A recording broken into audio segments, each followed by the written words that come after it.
cha sheria Tanganyika kuzungumza nanyi. Karibuni. Ndugu wanahabari, Baraza la Uongozi la Chama cha Sheria Tanganyika kama lilivyopewa mamlaka chini ya kifungu cha 4 cha sheria ya Chama cha Sheria Tanganyika sura ya 307, tunapenda kutoa taarifa hii kwa vyombo vya habari kuhusu matukio ya kusikitisha yaliyojitokeza kuhusiana na masuala ya utawala bora, demokrasia, pamoja na swala zima yaliyojiri tarehe 24 Aprili 2025 na tarehe 28 Aprili 2025 kuhusiana na kesi ya mwanachama wetu ambaye ni kiongozi wa chama cha Chadema, Wakili Tundu Antipas Lissu. Katika kutekeleza wajibu wake wa kikatiba na kisheria katika kulinda utawala wa sheria, kukuza haki na kulinda heshima ya taaluma ya sheria, TLS inafuatilia kila siku, inatathmini na kuangalia mwenendo, matukio na masuala yote yanayohusiana na masuala ya utawala wa sheria katika nchi yetu, ili tuweze kufanya tathmini na sehemu za kushauri tuweze kuishauri serikali, sehemu za kuonya tuweze kuonya, na sehemu za kuboresha tuweze kuboresha, ili kuifanya nchi yetu kuwa mahali bora na salama kwa kuishi. Ndugu wanahabari, mambo yaliyojitokeza tarehe 24 na 28 ni mambo ambayo TLS kwa mtazamo wake imeona ni mambo yanayoathiri, sio tu kuathiri, yanadogodesha uzito wa muhimili, mantiki ya utawala bora na dhana ya utoaji haki katika taifa letu. Vitendo vyote vya namna hii tunavilaani kwa lugha kali inayostahiki na havifai kufumbiwa macho katika jamii yetu. Ndugu wananchi, kuna mambo kadhaa yaliyojitokeza. Jambo la kwanza, uvunjaji wa sheria na katiba uliobainika. Kwanza, swala la uvunjaji wa haki ya usawa mbele ya sheria. Jambo hili limefanyika ambao tumeshuhudia kukamatwa kwa wateja wa mahakama. Unajua mahakama ina wateja wake, na mahakama ipo kwa ajili ya wateja wale, sio kwa ajili ya wakili au kwa ajili ya polisi. Ni kwa ajili ya kuwapokea wateja wake na kuwapa huduma yao ya haki ambayo hakuna mahali popote inapotakiwa kupatikana au kuonekana ikipatikana isipokuwa katika mahakama iliyo wazi, mahali panapofahamika, panapozoeleka, na kama kuna kubadilika basi mahali ambako jamii imejulishwa kwa mujibu wa utaratibu kwamba mahakama hii ya wazi itakaa mahala fulani na sio vinginevyo. Kwa hiyo mwananchi anapoenda mahakamani ni mteja wa mahakama. Kukamatwa kwa wananchi kwa wingi tarehe 24 mwezi wa 4 mwaka 2025 bila kufuata misingi ya kisheria na kwa kuonekana kuzingatia misimamo ya kisiasa ni kinyume na ibara ya 13 ya katiba inayolinda usawa mbele ya sheria na kupinga ubaguzi wa kisiasa, na vile vile kinyume ya ibara ya 14 ya katiba inayolinda haki ya kila mtu kuishi na kulindwa na serikali. Kazi ya polisi anapokuwa mahakamani ni very limited: kuleta wahalifu walioko kwenye mikono yao, kushiriki kwenye hatua za kimahakama kama anavyoelezwa na hakimu. Maana nimesikia kuna watu wanasema mahakama imekuwa compromise. Mahakama hauwezi, kwa lile lililotokea Kisutu sio la mahakama, ni la hakimu. Yule ndio mwenye mahakama yake kwa wakati ule, ndio anayetakiwa kulinda wateja wanaokuja mbele yake, na kama kuna maagizo yoyote anaanza kuzungumza na mawakili, mawakili wanazungumza na wateja wao. That is a practice. Hakuna interaction yoyote ya OCD na hakimu anaendesha kesi kabla mawakili hawajapata taarifa hiyo. Lolote linalofanyika hivyo ni kinyume cha sheria na kinyume cha katiba, na ni dalili za kuingilia uhuru wa mahakama na kuifanya mahakama kama kikaragosi hivi tu. Kwa hiyo sisi tunaona hapo kulikuwa na uvunjwaji mkubwa wa sheria na haki za wananchi waliofika mahakamani. Vile vile uvunjwaji wa haki ya uhuru wa mtu binafsi bila kufuata masharti ya kisheria. Sheria yetu inaruhusu mtu kukamatwa bila warrant kwa aina ya makosa. Hakuna kosa la kwenda mahakamani katika nchi hii lililowahi kutungwa na bunge. Hakukuwa na amri yoyote ya hakimu ya kukamatwa ambayo mpaka leo tumeletewa kama TLS au kuoneshwa kwamba wanaoingia Kisutu wakamatwe. Hatuna amri yoyote ya hali ya hatari iliyotangazwa na rais katika nchi hii, ambaye ndio mtu pekee mwenye ruksa ya kufanya proclamation kwamba maeneo fulani hakuna yoyote anayetakiwa kufika kufanya kazi za kiraia kwa sababu fulani za kiusalama. Hakuna. Hakukuwa na zuio lolote halali la kiusalama lililohalalisha nguvu kubwa zilizotumika kukamata wananchi wale ambao tunatumia jitihada kubwa kila siku sisi TLS na wadau wengine kuwahimiza watu wakiwa na migogoro waende mahakamani, wahudhurie mahakamani kujifunza nini kinaendelea, wafike mahakamani kujua na kuona haki zinavyofanyika.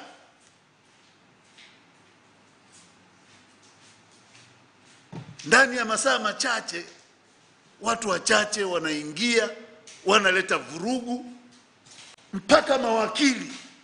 Wakili ukimuona mahakamani ameutafuta uwakili for more than 10 years, anaendesha uwakili kwa gharama kubwa.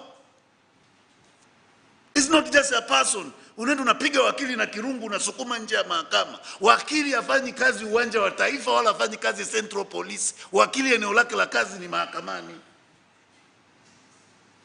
Lakini tumeshuhudia hali ya ajabu isiyoheshimu utawala wa sheria, hali yenye kuvua na kuiweka nje nchi uchi kisheria. Na ajabu kabisa unaona bungeni, ajabu kabisa unamsikia waziri anasema hili ni sawa. Nitaeleza kwa nini si sawa, kwa sababu ndio kazi yetu sisi TLS. Vile vile uvunjwaji wa haki ya uhuru wa mtu kwenda atakako. Tumeshuhudia watu wakikamatwa wanapelekwa. Tumezoea mhalifu, sheria inasema ukimkamata anafanya cognizable offense, mchukue mfikishe haraka, kama sio mahakamani kwenye kituo cha karibu cha polisi. Hatuna sheria inayotupa sisi mtu kukamata mtu kuzunguka naye kwenye gari na kumtupa mtaani, au kumkamata kwenda kumtupa raia kwenye msitu fulani. Alafu mpaka leo hatujapata maelezo ni kikosi gani kilihusika kukamata wale raia mahakamani na kwenda kuwatupa porini. Hii ni aibu kwa utawala bora, na ni kitendo ambacho nilitarajia waziri wa mambo ya ndani au amechukua hatua, na asipoweza kuchukua hatua katika hili awajibike, kwa sababu haya mambo ndiyo yanayoipaka matope nchi. Hii nchi sio kwamba tuna sheria mbaya kiasi hiki. Soma sheria zetu nzuri. Hizi sheria zetu jamani si mbaya kiasi hiki. Kuna watu makusudi tu kwa jeuri, tuna kiburi tu, wanafikiri wa Tanzania ni punda au ng'ombe wa kuswaga jinsi wanavyoswaga. Sisi TLS tulisema tunataka kuengage na kila mmoja. Tunataka kuwa daraja la amani katika taifa letu. Uungwana wetu sio uoga. Sisi sio waoga. Tunapozungumza tuheshimiane, tuheshimu wananchi. TLS ilipewa majukumu yake ya kikatiba na kisheria. Wakili anaenda mahakamani, siku hizi wakili anapigwa tu. Juzi Babati hapa wamemuua wakili. Wameua wakili Joseph Masanja. Tumeunda tume, imeenda pale, imefanya kazi. Ameuawa ndani ya eneo la magereza. Polisi mpaka leo hawataki kufanya uchunguzi. Walimuita mlevi kama jana walivyokuwa wakimuita Father Kitima mlevi, kete amekaa sijui masaa mangapi akiwa na leva. Wameua Joseph Masanja. Sisi kwa uungwana tumetulia. Sio kwamba hatuna hasira. Tumetulia, tukaandika kwa utaratibu kabisa. Tunashukuru magereza wakatuita, walitupokea. Magereza wakazungumza na sisi na wakatuonyesha hatua walizochukua. Lakini wakatueleza kuna wigo wao magereza hawafiki. Tumeandika barua kwa waziri wa mambo ya ndani, mpaka leo hajatujibu. Hatutakaa kimya. We are coming very strongly as it never happened before.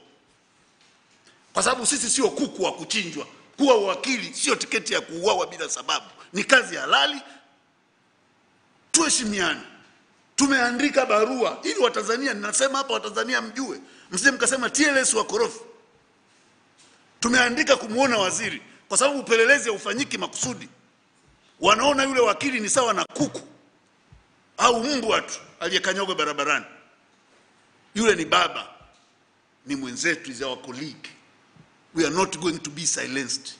Tumeandika barua, hawajafanya. We follow up with action. And we are going to rumble very strongly. Kwa hiyo waziri atusikie, barua yetu iko mezani kwake. Na tuliweka kila kitu kwa uwazi, sio kwa nia mbaya, kwa sababu sisi TLS kazi yetu ni utawala wa sheria. Hatuna shida na mtu yeyote. Jambo lingine lililojiri, kutokutekelezwa kwa taratibu za sheria za makosa ya jinai. Jamani, sheria zetu ziko wazi. Ni kweli kuna mazingira ambayo lazima shauri liendeshwe in camera, yani kwa faraga. Mazingira hayo ni kesi za watoto wadogo, kesi zinazohusu mambo ya ndoa, hasa mambo yenye ukatili wa kijinsia, usikilizwaji wa ushahidi unaohusu ujasusi, espionage, ule unaoanza kufichua yani usalama, walifanyaje, waliendaje. Maeneo yale yanapofika kutolewa ushahidi, lazima watu waondolewe mahakamani. Sio usalama huo unaozungumzika eti tuliona watu wengi wakienda mahakamani kwa usalama. It's very specific, na anayeondoa ni hakimu wakati wa usikilizwaji. Full stop. Mahakama ina convene, shahidi anaingia, tunaambia it's a camera, in court ni camera. Wala hakuna anaibisha, sio kesi moja mbili. Na mtu asikudanganye watu kuhudhuria mahakamani. Na ndio maana nasema hili sio tatizo la mahakama, ni tatizo la hakimu. Mimi nimeendesha kesi zenye public interest. Mbeya pale tulikuwa tunahudhuria watu zaidi ya 2000 3000 kila siku. Uliwahi kusikia hata kuna mtu amekanyagwa kidole? Kwani ile ni mahakama ya Kuwait? Tumeendesha kesi Vwawa mwezi mzima, wanakuja watu zaidi ya 1000 na Vwawa hawana mbwa, hawana FFU, hawana magari ya polisi. Nani ulisikia? Mpaka hukumu inatoka hakuna hata mtu aliyerusha jiwe. Kila mwananchi alisikia, wakurizika alirizika, ambaye hakurizika hakurizika. Tumeendesha kesi ya namna hii yenye public interest Tukuyu pale Rungwe, sehemu ambapo ni mahakama, ofisi ya mkuu wa wilaya, ofisi gani ziko hapo hapo. Mpaka hukumu inatoka hakuna hata tofali lililoyumba. Hakuna mwananchi anayekwenda kufanya vurugu mahakamani. Waliofanya vurugu wamekiuka sheria ya mwenendo wa makosa ya jinai kama inavyoelekeza katika vifungu vyake vya 11, 12, 14, 21, 23 na 54. Wamekiuka kifungu cha sheria ya mahakama za mahakimu, kifungu cha 14, 1 na 2. Wakaligeuza mahakama kuwa sehemu ya kufanya ukora na uhuni usiomithilika mbele ya sura za watu wote wenye ustaarabu. Sisi kama TLS tunakemea kwa nguvu zote, na tunataka kuziomba mamlaka. TLS iko tayari kushirikiana kuhakikisha nchi yetu inakuwa na amani, haki, mshikamano na utawala bora, lakini hatuko tayari kuendelea kudhalilishwa. Sisi hii ndio eneo letu. Hapa ndipo sisi tuliposoma, tulikula kiapo kwa ajili ya kazi hii. Watu heshimu basi na kuheshimu eneo letu la kazi. Hata kama una silaha na magari mapya hujawahi kupiga, au una mbwa mpya hujawahi kuona akiuma mtu, usitamani kuuma. Basi tafuta hata mazingira mengine, lakini usitafute kwenda kuuma watu wanaoenda mahakamani. Kweli unabeba mbwa kwenda kuumisha mlipa kodi? Tuna jeshi la polisi linabeba wananchi linapiga na kutupa vichakani, alafu narudi nyumbani watoto wako wanakuambia baba pole na kazi, utasema asante? Kwa nini hatuwasaidii viongozi wetu? Kwa nini huku ni kuwasafisha viongozi wetu kwa kuwapaka kinyesi? Na inawezekana ni jitihada za makusudi tu. Inawezekana kuna watu wanajua kwa nini wanafanya vitu vya namna hii. Kwa mambo haya sisi TLS tumeyachukulia kwa uzito mkubwa, tunayakemea na tunasema hatutayafumbia macho. Katika haya TLS tumeongea, baraza la uongozi lilivyokaa linatambua kuna mawakili wanaoendesha haya mashauri. Kwa hiyo as a code of ethics hatuwezi kwenda moja kwa moja kutake off na kuingilia haki za wateja wao na ndugu za wateja wao waliofika mahakamani. Lakini tutakachofanya, tutashauriana nao kuona namna ya kuwawezesha na kuratibu ili hatua stahiki za kisheria zichukuliwe kwa wote waliohusika kwa majina yao. Kila aliyeonekana akitekeleza kitendo hiki kwa majina yao. Na tunasema tutashauriana nao kwa sababu wao wana discretion yao. Wangekuwa hawana mawakili, leo ningekuwa ninatangaza majina ya mawakili na tarehe tunayokwenda kufungua kesi. Lakini kutokana na maendeleo tuliyopata, tunajua kwamba na wenyewe kuna shughuli wanafanya mawakili wa wahusika katika hili. Kwa hiyo na sisi lazima tuwaache nao wafanye kwa maeneo yao. Kwa hiyo sisi tunachofanya cha kwanza, tumeonya kwa ukali na tumesema yoyote anayesema kilichoendelea kule mahakamani ni sahihi ni mpotoshaji na hajajielekeza sawasawa kwenye sheria. Kuna mazingira mahususi yanayoongoza usikilizwaji, lakini sio yale yaliyojiri tarehe 24 na tarehe 28. Na ni ajabu jambo hili linabishaniwa mahakamani. Mwanasheria mkuu unasimama bungeni na kuzungumza, kucomment na kutoa maoni yaliyoingilia uamuzi ambao bado hujatoka mahakamani ndani ya bunge. This is a grave insult to our judiciary. Na tunashauri tutatafiti na kuwashauriana na wenzetu tuone namna ya kufanya, kwa sababu uamuzi wa mahakama umeshaingiliwa. Ametoa ruling AG bungeni, kitu ambacho ni wrong. Alitakiwa kurefrain. Haukatazwi kucomment kitu kinachoendelea mahakamani, lakini lazima uobserve kinaitwa sub judice rule. Yani ninapozungumza lazima isiwe na suggest majibu ya jambo linalotakiwa kufanyika mahakamani, au nisiwe nina evaluate ushahidi, kazi ambayo ni ya hakimu. Lakini kama ni fact tu, Mwabukusi amezungumza hivi ushahidi, ukaorozesha ule, hujafanya kosa lolote. Ukasema kuna kesi hii na hii inaendelea hivi, hujafanya kosa lolote. Ukishafika kusema kitu hichi ni kweli, kiko hivi, ni sahihi na tumepitisha hivi, kwa nini tuwe na mahakama? Twende kwa AG, awe hakimu mwenyewe, awe polisi mwenyewe. Yale majengo tufugie kuku na nguruwe. Why wasting your time? Kwa hiyo tunakemea jambo